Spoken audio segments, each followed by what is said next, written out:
this is Honest John. Glad you're here at this YouTube site dedicated to celebrating WAPE, the Big Ape in Jacksonville, a radio station I was very privileged to be a part of back in the day when Mr. Hendrix was making a name for himself and changing everything. I'd like to talk about these posters today.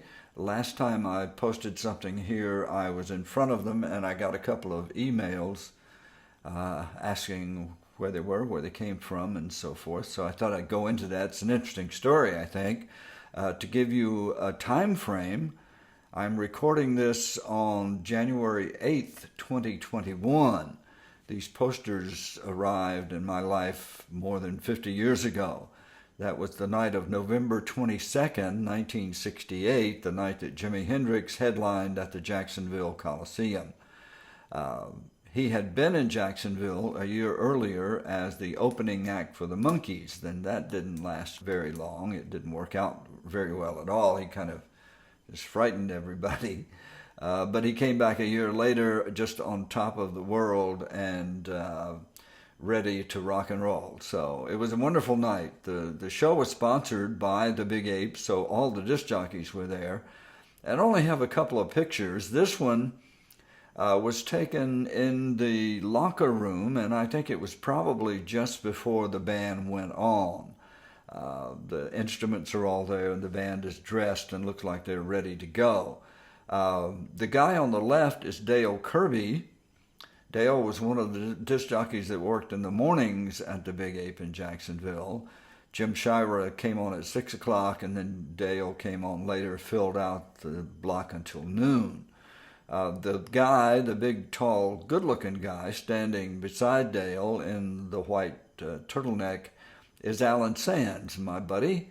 Alan and I filled out the afternoons at the Big Ape from noon until 7 o'clock. The guy in the suit with the dark shirt is Alan Facemeyer. Alan wasn't a full-time disc jockey at the Big Ape. He worked weekends and filled in and when people were sick, things like that. But most importantly, I think, Alan had a really interesting radio show that was on, I think it was Saturday nights, and it was called The Underground Circus. He played some really heavy rock and roll, long cuts, deep blues, things like that we couldn't really put in the rotation during the week at WAPE.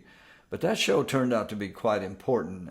It helped broaden and solidify the wonderful music scene that was going on in Jacksonville at that time. So that was Alan Facemeyer. Then you've got the band, and the guy with the scraggly mustache and embarrassing sideburns standing on the bench behind the band is me.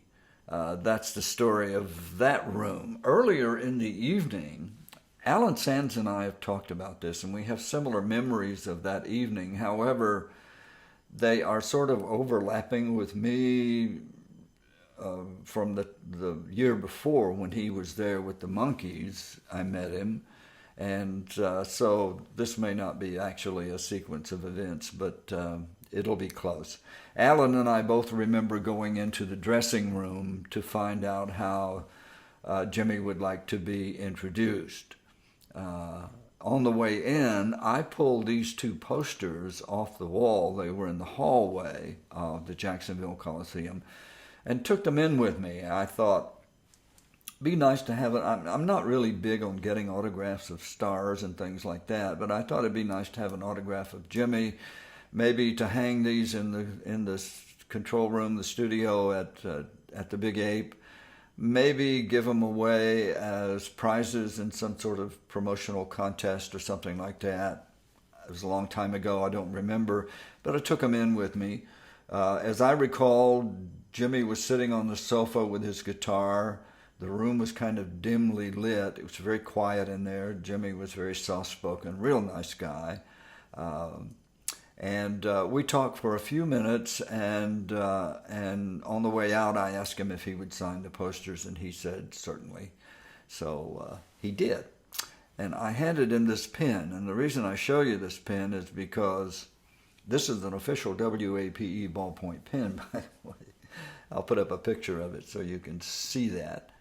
But when Belinda and I, my wife and I, took these out of the little tubes that they had been stored in for 50 years and decided to hang them on the wall here in our Florida room in North Carolina, we had them archivally framed so that they would be preserved. And shortly after that, we took them to the Antiques Roadshow when it came to Raleigh, North Carolina. And we talked to this guy, the guy who wears the funny suits all the time and knows all about posters. And he said, they're wonderful, you're very lucky to have them. But the lesson is when you ask somebody to sign an autograph, and especially on slick paper, you don't hand them a ballpoint pen. You hand them something that's going to lay down some serious ink. So these are not prime Jimi Hendrix autographs by any means. As a matter of fact, in order to show you what those autographs look like, I have a little video here that'll get closer. Okay, here we go. This first autograph is from the psychedelic poster, and it is signed to WAPE, Stay Groovy, Jimi Hendrix. I had these autographed to the station, not to me personally. Noel Redding was in the room. Mitch Mitchell wasn't. Noel signed it down here in the blue. And I've looked at a lot of Jimi Hendrix posters on the internet. This is the only one I've seen that has likenesses of Noel and Mitch, which I think is interesting. You'll see some edge damage here. This thing hung in the control room at the Big Ape in Jacksonville for several years until the new owners came in and ripped them off the wall and threw them away. Luckily, I grabbed it. This is a great poster, very colorful. This is also a wonderful poster, but it's really different. This one is in black and white. This is the guitar slinger Jimi Hendrix, and it's signed to WAPE, the best of success and happiness to you, Jimi Hendrix, and then Noel signed it down here, best wishes. So those are the posters and how they came into my life. It was a really exciting evening, as you can imagine. We walked out on stage and introduced the band, and I walked over to the side of the stage and stood there while Jimi Hendrix and Jimi Hendrix Experience just changed the world. It was very, very exciting, and I was only about 10 feet away. After the first song or two, I went down in the audience, and Belinda and I sat there on the first or second row and just watched some history. So that's the story of those posters. I'm very proud of them.